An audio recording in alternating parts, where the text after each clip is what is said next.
নমস্কার বন্ধুরা, আমি তুহিন আর আমার কিচেনে আপনাদের সবাইকে স্বাগত।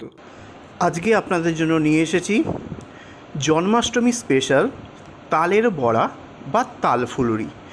একদম পারফেক্ট মেজারমেন্ট সহ কিভাবে গোল গোল টসটসে তালের ফুলুরি বানাবেন বা তালের বড়া বানাবেন, সেটাই একদম পারফেক্ট মেজারমেন্ট সহ আপনাদের কাছে উপস্থাপনা করব। যে পদ্ধতিতে এত বছর ধরে আমাদের বাড়িতে বানানো হয় সেই পদ্ধতিটাই দেখাবো। এক একজনের বাড়িতে এক এক রকমভাবে করা হয়, সেই পদ্ধতিগুলো আপনারা করতেই পারেন।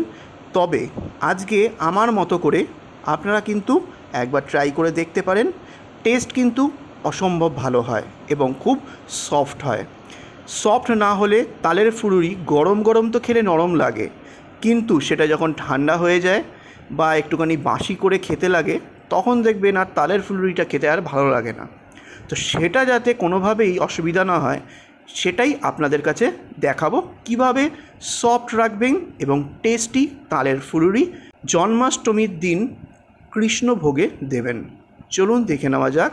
তালের বড়া বানানোর জন্য প্রথমে নিয়ে নেব একটা গোটা তাল, বড় সাইজের তাল। এটা 3 আটির তাল, অনেক সময় 2 আটির তালও কিন্তু হয়, যেটা আপনাদের পছন্দ নিয়ে আসবেন।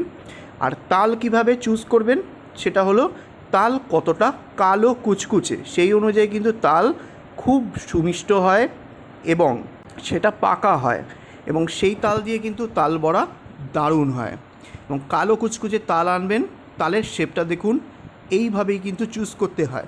তালের গায়ে যদি একটুখানি এদিক ওদিক যদি দেখেন কালারটা ঠিক ধরেনি, সেই তালটা একটু অ্যাভয়েড করবেন। সেই তালটা একটু হালকা তিতকুটে হলেও হতে পারে। এইবার তালটা আমি ছাড়িয়ে নেব। কিভাবে ছাড়াচ্ছি একটু ভিডিওটা ফলো করুন।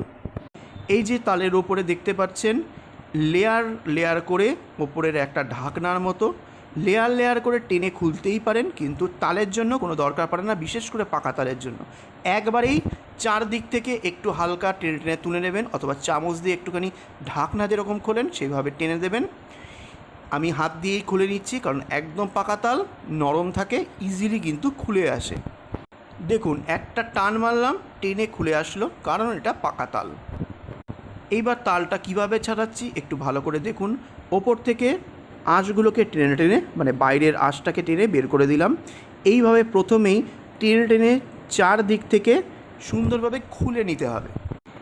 এইবার একটা আমি থালা নিয়ে নিয়েছি, থালার ওপরে রেখে এটাকে করে নেব, কারণ নিচে রেখে করলে নোংরা হয়ে যেতে পারে।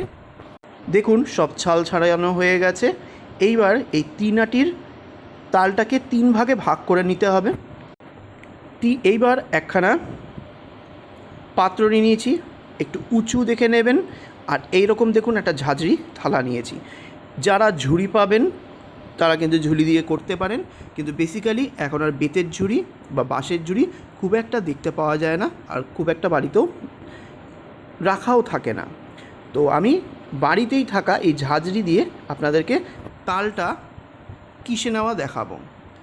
এই দেখুন, ঝাঁঝরিটার মধ্যে আমি তালটাকে ভালো করে ঘষে নেব, আর একটা ছোট বাটিতে জল সাইডে রেখে দেবো।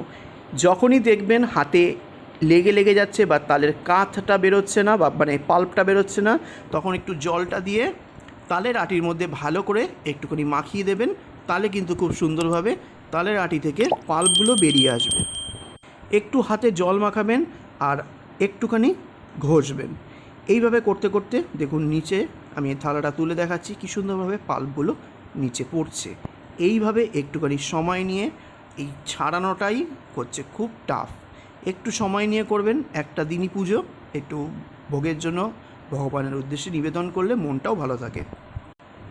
এইভাবে ঘষে ঘষে আমি পুরো পাল্প বের করে নেব, এবং শেষ অবধি জল মাখিয়ে মাখিয়ে করে নেব, যাতে পুরো সাদা হয়ে যায় আটিগুলো। এভাবে আমি 3টে আটি ঘষে পাল্পটা বের করে নেব। দেখুন, 3টে আটি ঘষে কতটা পাল্প বেরিয়েছে। এতটা পাল্প দিয়েই আমি তালের বড়া বানাবো। আর যদি আপনারা মনে করেন যে এই তালের পাল্প অনেক হয়ে যাবে আপনাদের পরিবারের জন্য, এর হাফ পোর্শন তুলে রেখে কখনোই নিচের ফ্রিজের নিচের অংশে রাখবেন না। কোনো একটা এয়ারটাইট কন্টেনার অথবা কাচের কোনো বয়ামে রেখে ডিপ ফ্রিজে রাখবেন। তাহলে মিনিমাম 1 সপ্তাহ ধরে আপনারা একবার তাল ঘষে বারবার কিন্তু বড়া অথবা ক্ষীর বা তালের পিঠে যে কোনো কিছু বানাতে পারবেন। এইবার এই তালের পাল্পের মধ্যে দিয়ে দেবো 1 কাপ মতো সুজি। একদম মিহি সুজিটা এখানে আমি 1 কাপ ইউজ করলাম। এখানে 1 কাপ মানে মেজারিং কাপের 250 গ্রাম। এইবার এখানে ব্যবহার করব 1 কাপ পরিমাণে চিনি। চিনির পরিমাণও কিন্তু সেম 250 গ্রাম। এইবার এখানে দিয়ে দেবো 1 কাপ চালের গুঁড়ো। সুজি আর চালের গুঁড়োর জন্য বেশ মচমচে আর ওপরটা ক্রিস্পি হবে। এরপর আমরা এর মধ্যে দিয়ে দেবো 1.5 কাপ পরিমাণে ময়দা। আপনারা এখানে আটাও দিতে পারেন, তবে ময়দা দিলে খেতে খুবই ভালো হয়।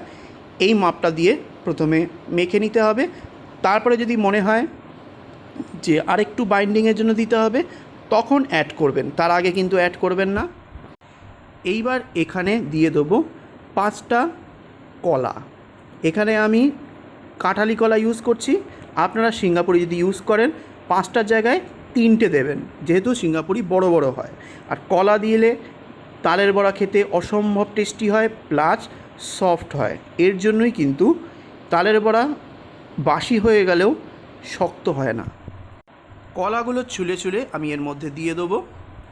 এবার সেম মেজারিং কাপ মেপে আমি এখানে দিয়ে দেবো নারকেল কোড়া। অসম্ভব স্বাদ হবে। আর যাদের অ্যাসিডিটির প্রবলেম আছে তারা অ্যাভয়েড করতে পারেন, কিন্তু নারকেল কোড়া দিলে অসম্ভব স্বাদ হয় এই তালের বড়া বা তাল ফুলুরিতে। এইবার ভালো করে মেখে নেওয়ার পালা। প্রথমেই যে কলাগুলো দিয়েছেন ওটাকে হাত দিয়ে প্রথমে চটকে গলিয়ে নেবেন। চটকে গলিয়ে নেওয়ার পর তারপরে সব কিছুকে একসাথে দিয়ে মাখতে হবে। কলাগুলো ভালো করে চটকে নেওয়ার পর এইবার সব কিছুকে একসাথে ভালো করে হাত দিয়ে মেখে নেবেন, যাতে প্রতিটা ইনগ্রেডিয়েন্ট ভালো করে একসাথে মিক্স হয়ে যায়, কোনো জায়গায় দলা যেন না পেকে থাকে। এইবার আমি এখানে আরও 1/2 কাপ পরিমাণে নারকেল কোড়া দেব। আমার মনে হয়েছে এখানে নারকেল কোড়াটা একটু কম হচ্ছে, তার জন্য দিলাম। আর দিয়ে দেবো আরও 1/4 কাপ পরিমাণে চিনি, কারণ চিনিটাও কম হয়েছে। আমি যেহেতু আপনাদেরকে ডেমো রেসিপি দেখাচ্ছি যাতে আপনারা জন্মাষ্টমীর দিন বানাতে পারেন, সেই জন্য কিন্তু আমি টেস্ট করে দেখে নিয়েছি। আপনারা যখন জন্মাষ্টমীর দিন বানাবেন তখন এই মেজারমেন্টে বানাবেন, তাহলে আপনাদের কোনো অসুবিধা হবে না। পারফেক্ট মিষ্টি আর পারফেক্ট সামঞ্জস্য থাকবে প্রতিটা ইনগ্রেডিয়েন্টের। এই মেজারমেন্টটা একটু ফলো করবেন। আর দিয়ে দেবো আরও 1/2 কাপ ময়দা, কারণ আরেকটু বাইন্ডিংয়ের দরকার আছে।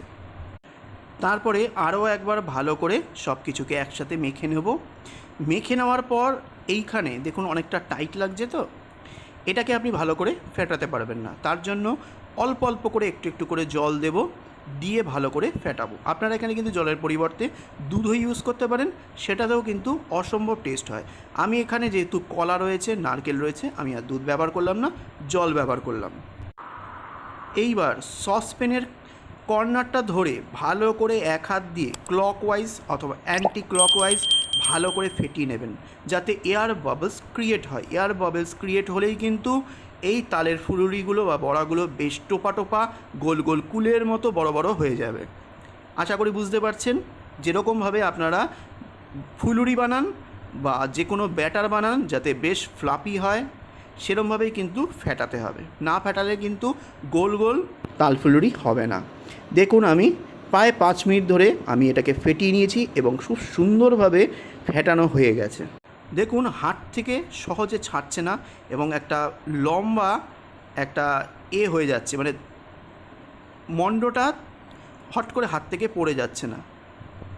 একদম আঠালো আঠালো ব্যাটারটা তৈরি হয়ে গেছে। এইবার চলুন ফুলুরিটা বানাতে হবে, তালের বড়াটা।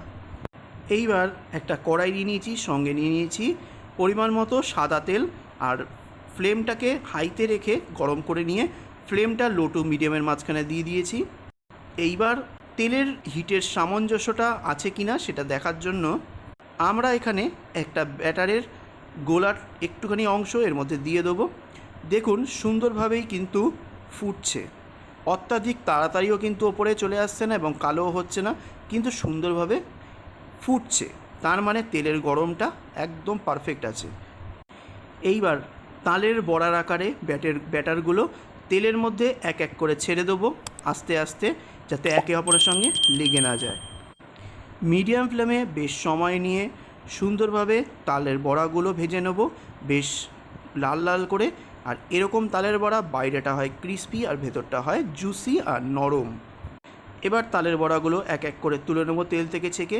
আপনাদের যদি মনে হয় তালের বড়াটা এরকম এতটা না ভাজবেন, তাহলে কিন্তু একটু কমও ভাজতে পারেন, কোনো সমস্যা নেই। আর এটা আপনাদের উপর নির্ভর করছে কড়া ক্রিস্পি তালের বড়া খাবেন না আরেকটু সফট খাবেন।